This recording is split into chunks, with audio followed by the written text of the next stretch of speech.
সুস্থ থাকা একদম সহজ ব্যাপার।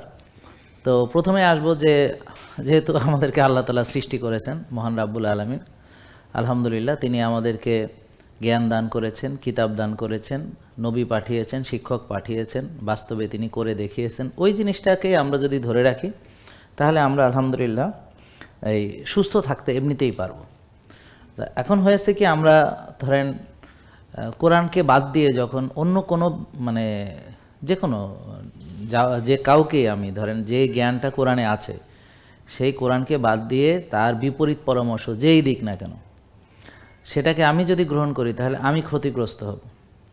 তাহলে এখন খাওয়া দাওয়ার বিষয়ে পবিত্র কোরআনে স্পষ্ট আছে হালাল এবং তৈব খেতে হবে। তো আমাদের যাদের হালাল তৈব খাওয়া হবে না বা আমরা খাবো না, বুঝে বা না বুঝে, তারা সবাই এই লাইফস্টাইল ডিজিজ, ডায়াবেটিস আক্রান্ত হতে পারে বা উচ্চ রক্তচাপ হতে পারে, হার্ট অ্যাটাক হতে পারে, ব্রেন স্ট্রোক হতে পারে, প্যারালাইসিস হতে পারে, মাজা ব্যথা হতে পারে, গিরা ব্যথা হতে পারে, 60 থেকে 70 রকমের, পুরুষদের ইরেকটাইল ডিসফাংশন, মেয়েদের পিসিওএস, পিসিওডি, বুকে লোম, বাচ্চা হচ্ছে না, দাড়ি হচ্ছে, মোচ হচ্ছে, মাসিক ঠিক মতো হচ্ছে না, ইরেগুলার হচ্ছে, পলিসিস্টিক ওভারি থেকে শুরু করে আমরা যে যত দিন যাচ্ছে দুর্বল হয়ে পড়ছি, ওষুধ নির্ভর হয়ে সব কিছু।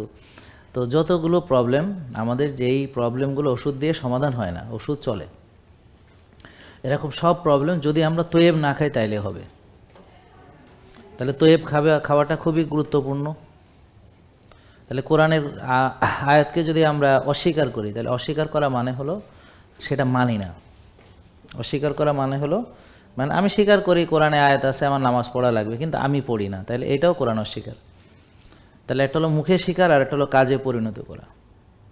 তাহলে আজকে আপনারা যদি তৈব খান তাহলে 80% রোগ ভালো, শুধু একটা খাবার 80% রোগ খাবার, তাহলে শুধু তৈব খেলে 80% রোগ থাকবে না। তো ইবলিস চাইবে আপনারা যেন তৈব না খান। জেকে লাইফস্টাইল লিমিটেড, ওষুধ মুক্ত সুস্থ জীবন।